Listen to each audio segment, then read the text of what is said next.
How do you feel about the following pictures?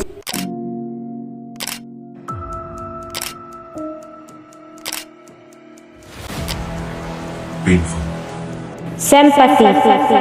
Ashamed. Miserable.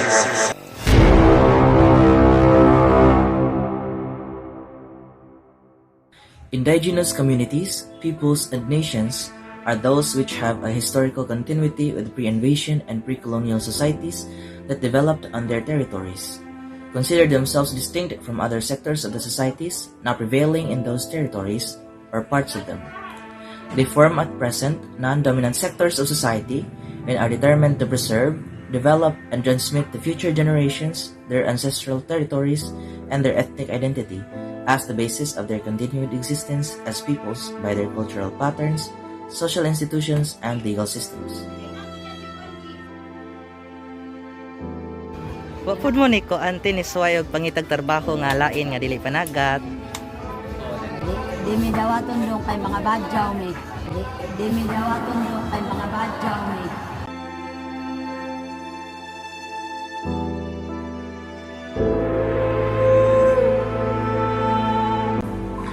Have you experienced being displaced and don't know where to go? A lot of IPs are displaced due to natural calamities like typhoons, landslides, earthquakes, volcanic eruptions, etc. Displacement is being forced to flee one's homeland due to certain circumstances. Just imagine leaving the home that you are used to, the memories that you shared in that place, the tangible things that are left behind. They will all be taken away from you against your will. What will happen to your source of food? Where will you find another place to live? How can you make sure that the place you've chosen to live in is a place that your family can live peacefully and sustainably? A lot of IPs that have experienced displacement can now be seen in the streets begging for food or money, hoping to quench their thirst or satisfy their starvation.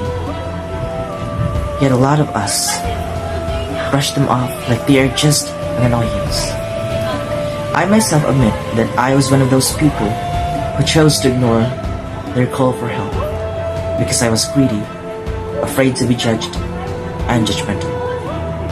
I have become more aware of the sufferings that they have endured, and it's my turn to spread the awareness so that the IPs can be understood better. Teaching is a noble job for which everyone could ever wish for. It is a method of instructing youngsters on how to dream, visualize things, count numbers, read, write, and interpret informations.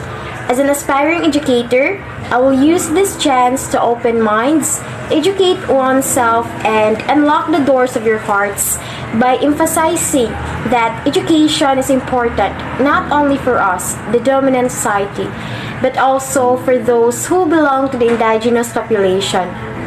We are diverse in culture, but our goal of achieving education will always be the same.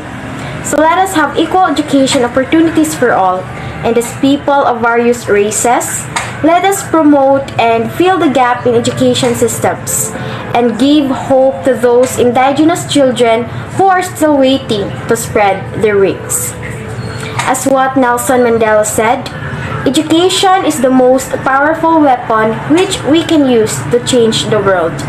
Together, we will learn as one. Walay mabiyaan kun walay mangiya.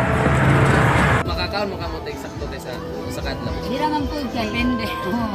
Kung daghang kuha, kaduha patulo sa katulis na. Kung ay kuha, wala yun.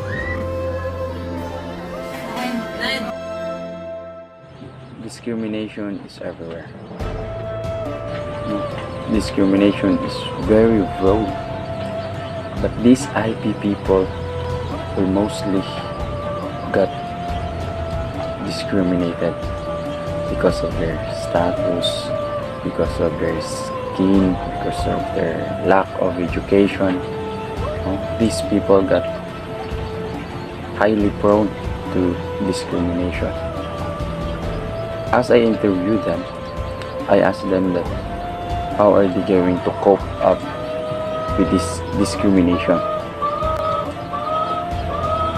they said that they will not mind it. So it is good to hear that they will not mind the discrimination. People out there who will discriminate IP people, stop that one, because you don't know their life and you don't have right to discriminate them. So stop doing discrimination. Say kung ato may sa merkado, na po daw mga nulos, mga na po natin. Urus din, urus. Isa may meaning na natin. Ganun, basta, ilang taon kung nanak ko lang mga nulos, mga yun lang, pero dili tanan mga pares na mo, mga yun. Napod mauwaon, napod dili.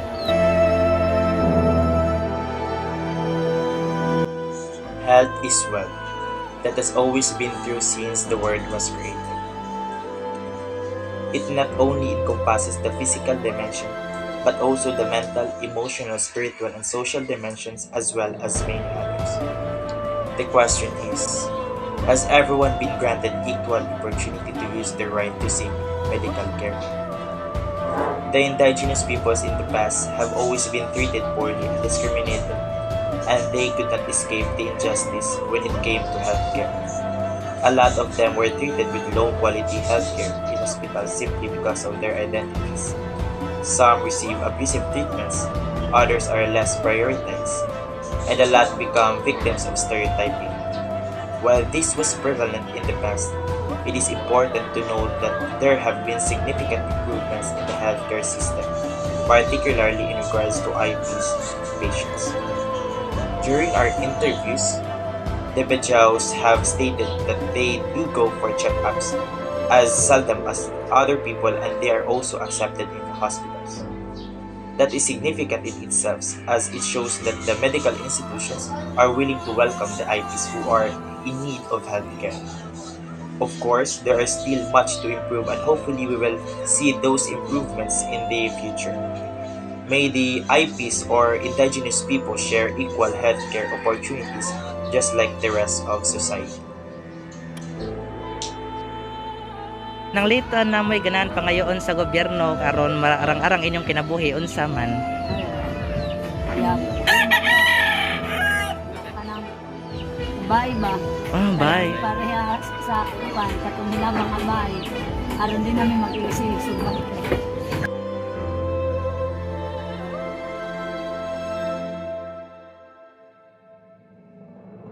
It's time for us to be aware. It's time for us to be awakened. It's time for us to act. For our beloved indigenous people. Mabuhay!